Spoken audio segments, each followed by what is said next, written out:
So hopefully there will be some people that will be buying the set for both cars. But I'm not one of those. I bought it for the F1.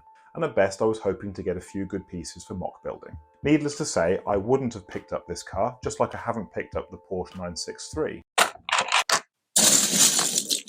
Hi, welcome to Sven's Bricks. Yesterday the day finally came when I got my hands on the new Speed Champion sets for 2023. I built a couple of them already, and this is the big one that most people are interested in, the McLaren Solus GT and F1 LM.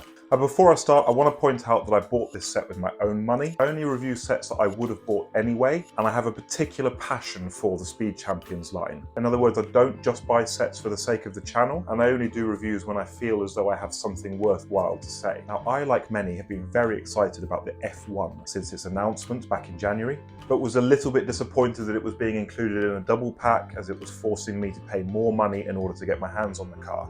I'd never heard of the Solus GT before, and I didn't much have any interest for the model. But I can tell you right now that the F1 is just as good as I'd hoped, and that the Solus GT really surprised me. But let's begin by having a look at the F1. So when the F1 was announced back in January, I think there were a lot of excited fans who felt that LEGO were finally listening to those fans that are after the more classic cars, the really iconic cars, and the F1 certainly is one of those.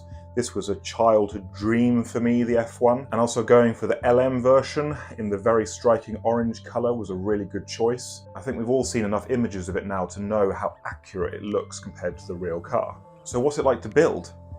Well, actually relatively standard for the majority of it. It's built on a newer chassis piece which enables the figure to sit a little bit lower in the car, but it doesn't include the new wheel arches that are found in some of the other new sets. Overall, it was a relatively tricky build. The front section was quite a similar build to, for example, the Countach, and although I had a little bit of trouble with parts staying on when I was attaching this, it's not as fragile as the Ferrari from the last season, and the back half of the car is certainly pretty stable. There's also the inclusion of the new slopes here at the back, as well as quite a few of the new snot pieces. The sides were an interesting build, with panel pieces on the inside of the cockpit, a little bit of Technic building behind here in order to hinge these side panels down slightly. And then of course we have some nice part usage in the form of the oar that's being used in an attempt to replicate some of the ripple on the side of the real car.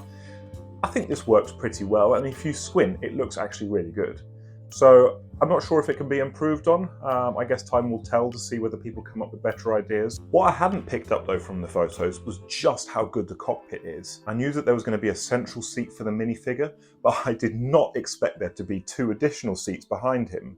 Of course, you can't fit figures in here, but it's the fact that they included them that I'm so happy about, because the car is so well known for having these 2 passenger seats just behind the driver on either side. So to cram all that into this area, as well as a gear stick and a headrest for the driver, I think that's a pretty good job. The printing on the windscreen is also good. I would say it's slightly improved upon the white that's on the Countach, but it's still not perfect and doesn't 100% match the body colour. However, I'll let them off here because we've got the nice new printing on the sides of the windscreen, which is a really good development for LEGO. But then I'm afraid I am going to deduct a point for the stickers, because there was at least 6 or 7 small stickers here which I really didn't enjoy applying. You could leave some of these off, but I think the ones that are being used at the front of the car here are pretty essential for the look. So this is one of my minor quibbles. Finally, looking at the rear of the car, it's just as good as the front, and it's actually a 7-stud wide build in the middle, which comes together really nicely. And then we come to the only thing that I'm really puzzled by, and that's the spoiler. It's just too short, isn't it? Let's try it with an 8-stud long plate. Yeah, I'm not sure about that either. I'm sure the designer tried this, so I guess they went for the one that they liked the most. I guess it's up to you. Let me know what you think in the comments. So I can sum up the F1 pretty quickly. I love it. You won't be disappointed. You're going to get what you expect. So let's move on to the Solus GT. As mentioned, I'll admit that I don't know much about the car. I know that it was introduced in the Gran Turismo game, and I know that there's being a prototype worked on, but I also know that the McLaren are going to be producing, I think it's 25 of these cars. And I even know that there are quite a lot of car enthusiasts that are very excited about this car. So hopefully there will be some people that will be buying the set for both cars. But I'm not one of those. I bought it for the F1. And at best I was hoping to get a few good pieces for mock building. Needless to say, I wouldn't have picked up this car, just like I haven't picked up the Porsche 963. But I have to say that I was really surprised when building this. I mean, the accuracy of the model is really hard to fault at this scale, and the building techniques used here were far more unique and interesting than they were with the McLaren F1. The base of the car is built up on this sort of central section with Technic parts at the front and off-stud building for the back. And the build in general was really very involved, and I even had to redo 2 or 3 steps where I made some mistakes. The car is actually a 9-stud wide build, which I think is pretty appropriate considering the actual size of this thing.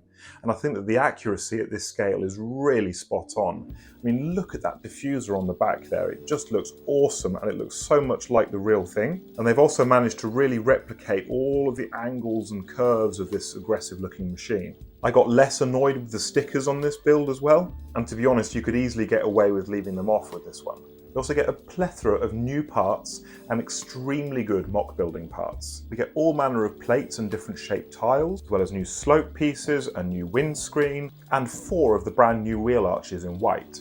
But in addition to this, we also get quite a lot of unnecessary parts. So for example, in places where they could have used normal plates, they've used Technic plates instead. So for me, I'm pretty certain that LEGO knew that the F1 would be the big draw of this set, and they knew that the majority of people wouldn't have any interest in the Solus GT, but because of that, they've put in an abundance of parts that are far less common just for us adult builders. If I'm going to be nitpicky, and I usually am, there is one thing I don't like, and that's the gap inside the cockpit here. But otherwise, if you're a fan of the Solus GT, then I think you'll be really pleased with this. The minifigures aren't much to write home about, unfortunately. We have the F1 driver on the right and the Solus driver on the left.